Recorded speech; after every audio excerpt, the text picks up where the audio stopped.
So the first job you're going to want to do is to remove any alloy wheels or anything like that. Remove that split pin and then undo the hub nut.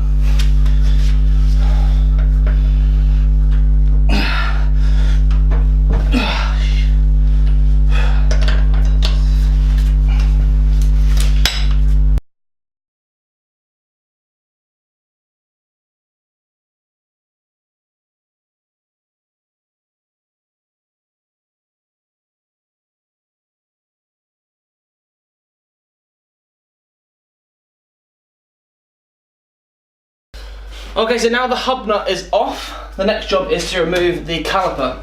So turning the steering onto the one lock, the two bolts at the back, and then once they're undone, this will just come off.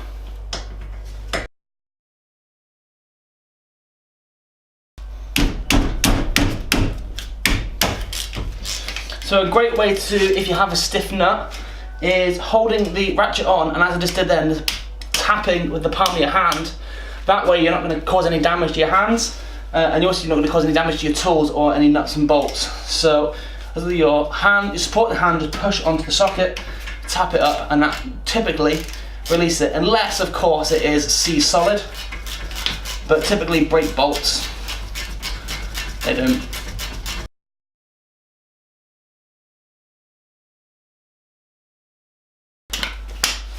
And the caliper then should just wiggle off. If it is tight, you can get some pliers onto, or some grips onto the pads. But typically, a little bit of rocking back and forth, that will come off. Now it's going to be a bit of a struggle if your disc has a severe lip on it. These ones here are just warped on the face, so that's fine. And then it's really advisable to not let your caliper just dangle. So taking a zip tie, putting it through the hole where the caliper bolt would go through, round the tie bar, and then pull that tight. Now what that does, it just supports the caliper because it doesn't want to put too much weight and stress on the flexi hose, because at the end of the day the flexi hose is just made of rubber. So next job is to remove the steering arm or the track rod end. Now you've got, on this heat shield at the back, you've got caliper bolts holding one end on, and you've also got your track rod end holding the other end on. So with that bolt there undone, that heat shield can then come off as well. If you find you have difficulty trying to undo these bolts on the track rod ends, a great tip is to use a small trolley jack under the ball of the track rod end, pushing that up and taking the pressure, or putting pressure into the ball joint. That way there, the inside of it doesn't spin, and you can remove the nut quite easily.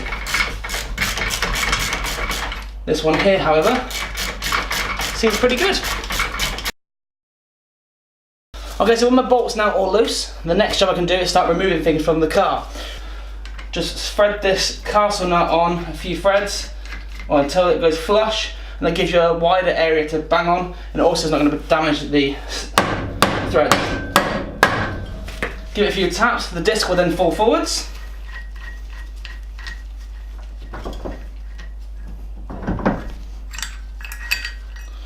My angled washer can come out as well, and I can pull the disc off the hub. So the disc itself is going to be replaced, so we're going to come back to that shortly, but I'm going to continue removing stuff for the hub first. So the heat shield, typically I remove these and bin them, but this one is in fantastic condition, so that's going back on. Removing track rod ends, you can release the bolt, and then it's going to be quite stiff. So with a hammer to the side, once I've whack, that's now out. There are ball joint splitters you can use, but I find that method is really good. Providing you obviously don't hit the track rod end, it works pretty well. So the next thing to do is to release the top and bottom ball joints. And the same goes here. If you're having difficulties undoing the top ball joint, apply a bit of pressure under the bottom ball joint. And if you're having difficulties undoing the bottom ball joint, you can put a lever bar through on top of the arm, and you can lever down to apply that pressure downwards. But these come loose again. This car is amazing. To protect your threads, you can put the bolt back on. That way, if you do slip, you'll be able to hopefully protect the threads there and you won't cause any damage. So using a lever bar or a crowbar, you can get underneath the bottom arm and hook it underneath the subframe.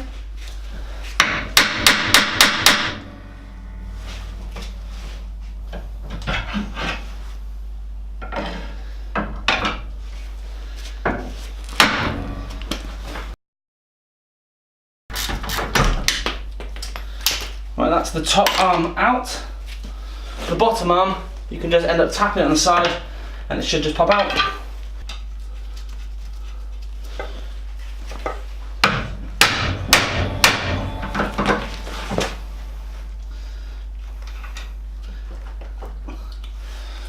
Okay, so once you've got your top and bottom ball joint off, you can then just lift that out, twist to the side, and that will come out.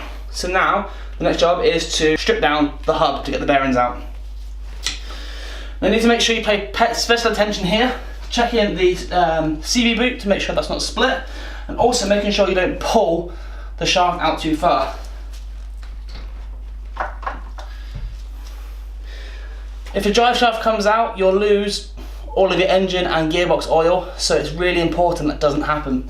A way you can do it is holding it straight, just giving it a tap straight back into the gearbox to make sure that nothing is coming loose. So that's the part stripped down. Let's now get the hub stripped down also.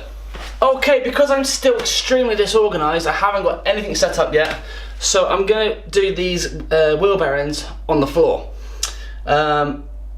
Ideally, you could do having a vise to clamp everything still, but I'm going to show you a way to do it where you don't need a vise, but you just need to have a bit of patience, and it'll be just as good. So I know a lot of you doing this DIY at home probably don't have the access to a vise, so here we go. I have my wheel bearing kit. I've also got my brake kit. Now both of these parts here have come from Minimime. I've started using them. eBay, the parts are really well priced and also get free and fast delivery, and both this stuff has pretty much come next day, so I'm super happy with that. We continue using them, so shout out to Minimime. So the wheel bearing kit, you've got a packet of grease, you've got oil seals, I've got wheel bearing kits, I've got a drive shaft seal, and I've also got a inner spacer split pin. So let's have a closer look and get this stripped down. This is the front of the bearing and this is the rear of the, well, rear of the hub, front of the hub. We're going to start with the easier of the two, which is the inner one, because you can rest the bearing down, so you can rest the hub down on its face. So using a screwdriver, we can just hook that seal. So this is the drive shaft seal that sits onto the drive shaft. As you can see, it's pretty dirty and the new one is very clean. Okay, so we're going to start with the front. So what I'm going to do is use a screwdriver underneath and just try and lever that up. And get all the way around, try and obviously release it around the edge.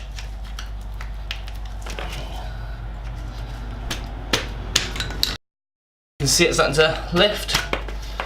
So that is the outer seal done. We can then remove the inner race, and then the outer race is pressed in. So it's pretty hard to remove that this way. In fact, it's nearly impossible to remove it this way. So we'll just try and clean up as much of the grease as possible to try and make it a little bit cleaner in there. Okay, so we've got our spacer. What we'll do is, from the outside, we're just going to tap with the hammer that inner race, and hopefully that'll take the oil seal with it. Okay. So lift this up, and then we have the inner race and oil seal. And then what we have inside now is the actual inner races of the bearings. Okay, so putting it onto the front, I can use the chisel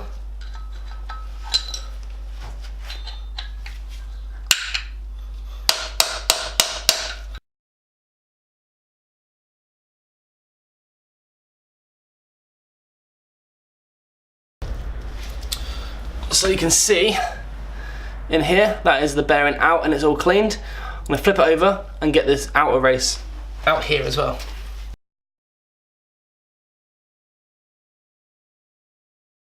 I have a locker for the back, which you need to keep hold of that because they don't come with a new one of those.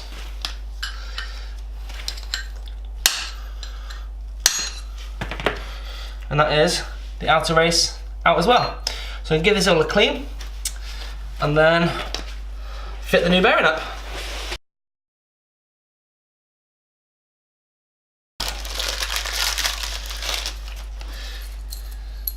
We have an outer race and then the inner race. So the outer race sits in place and that doesn't move, but the inner race sits inside and it spins like so. So you put this with the angled side facing upwards, you put it into the hole and give it a bit of a tap to locate it.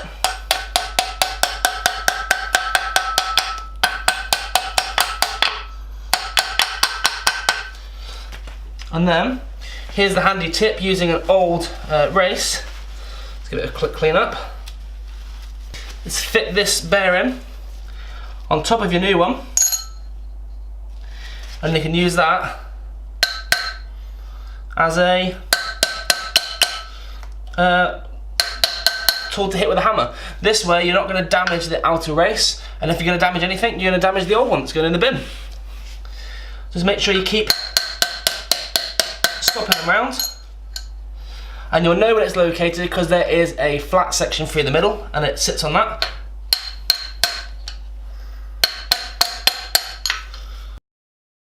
There are tools you can get which basically sit inside here, have a shaft at the end, and you tap the shaft in and it pushes it in. I haven't got the luxury of having one of those, so this is a great way of doing it if you haven't got that. It's a little bit time consuming,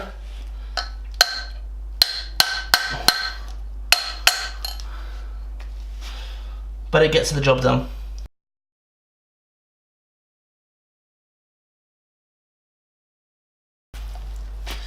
Flip that over. Just give the old race a bit of a tap because it's got stuck in.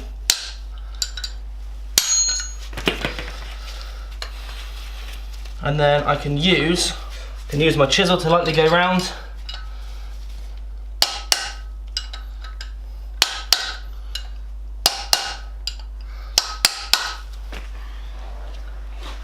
It's nearly in place.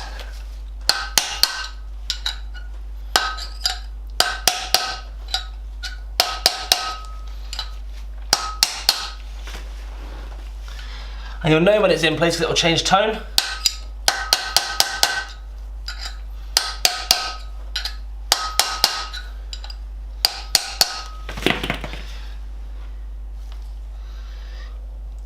And you can see from the inside, if you can see how well that is, you can see that little lip, and you can see just a tiny gap underneath that. So it's not quite in yet, but it's also not very far away from being there.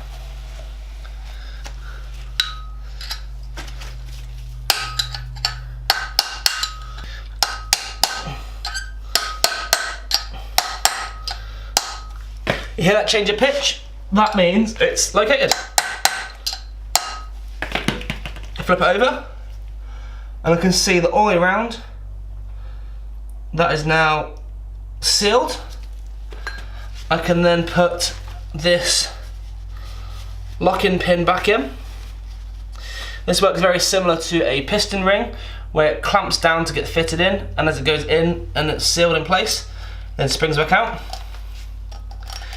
And that can just be pushed down by hand. If you want to, you can just push it down with a screwdriver to make sure it's fully located. Now at this point, I'm not going to fit this part of the bearing in because I'm still going to be hitting down the other side and it's going to start shaking it around and it'll probably fall out. So let's flip it over and fit the other side of the bearing.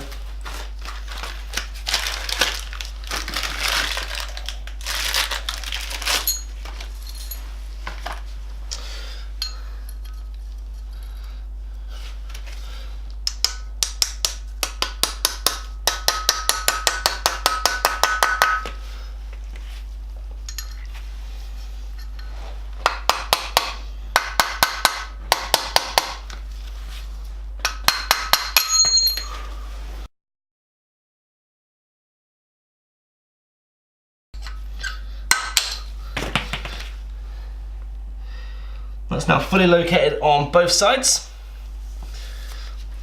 So I'm really happy with that. Just going to give it another clean. And although I've got extremely dirty hands, I'm not going to take these gloves off just yet. And the reason is it's going to get a little bit more messy before it gets cleaner. Okay, so it comes with this little pouch of grease. Now that's not going to go particularly far, so I'm going to swap it out and use this here, which is a multi-purpose grease, ideal for wheel bearings. So if I take the bottom off, I can see the grease inside. Now what I'm going to do is take it in my hand, and I'm going to push the grease down into the bearing. Now what I want to do is get the grease to go in and out through these rollers, and I squidge it in between the two bearings. Again, there are tools to do this, and you can push them down, and as you push it down, the grease squirts in itself, but that is on the list of things that I'd like to buy. And you can do it just by rubbing it up and down, and you'll start to see the grease splurging through the gap on this side and the gap on this side, in between the shaft. And with this sort of grease, you can never really have too much of it either. So I imagine that packet of grease there will probably do about one bearing maybe.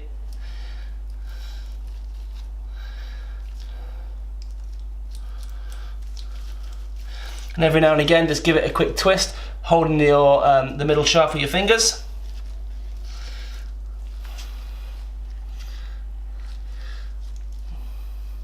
So I'm going to grease these up. Once these are all greased, then I will look into fitting the oil seals.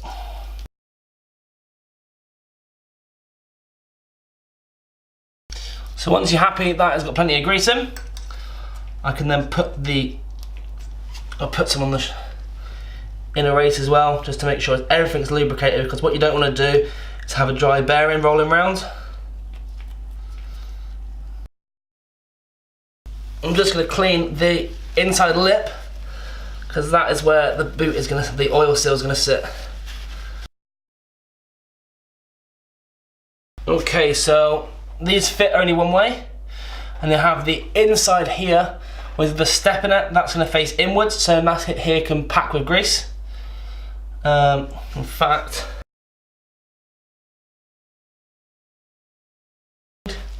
I'll put the seal upside down onto here.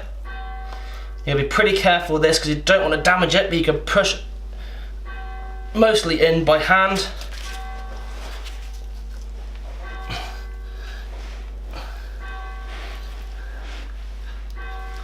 And you can also, using the bearing upside down, locate it there and just give it a quick tap.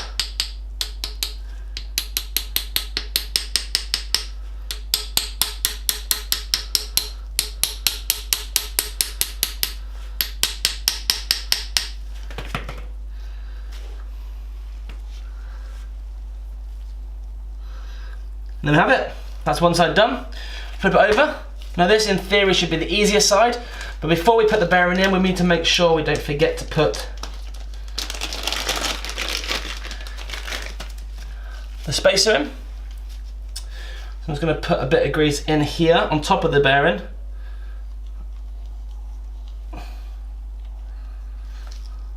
Put the spacer in. And then get my other race and start packing it out.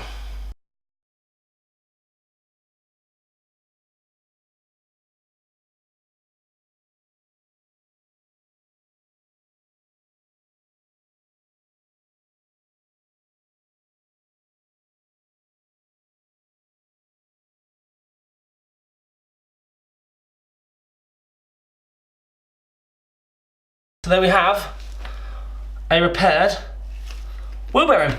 Let's get back over there and put it back on the car.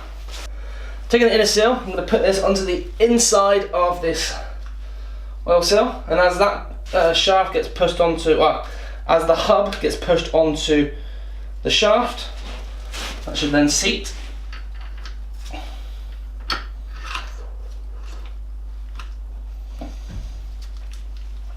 Locate it onto the bottom ball joint. and then up into the top, fit my washer and nut.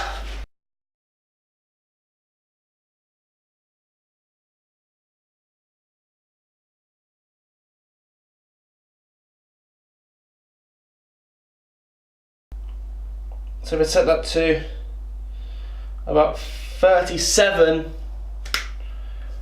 foot-pounds and tighten that up.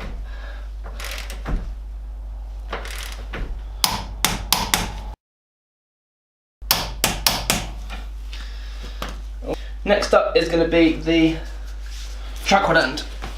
Okay, so I set that to 30 newton meters, and then we'll just tighten that up.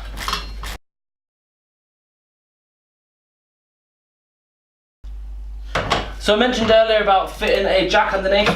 Now in this instance I'm using a lever bar on top of the lower arm and it's underneath the subframe, just to lift that track rod end up, and that is going down. That's what, applying the pressure, and it's tightening up the nut.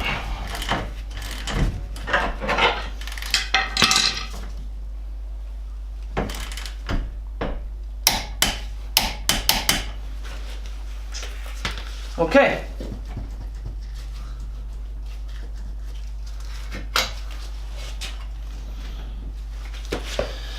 So next up, we have to replace the disc. So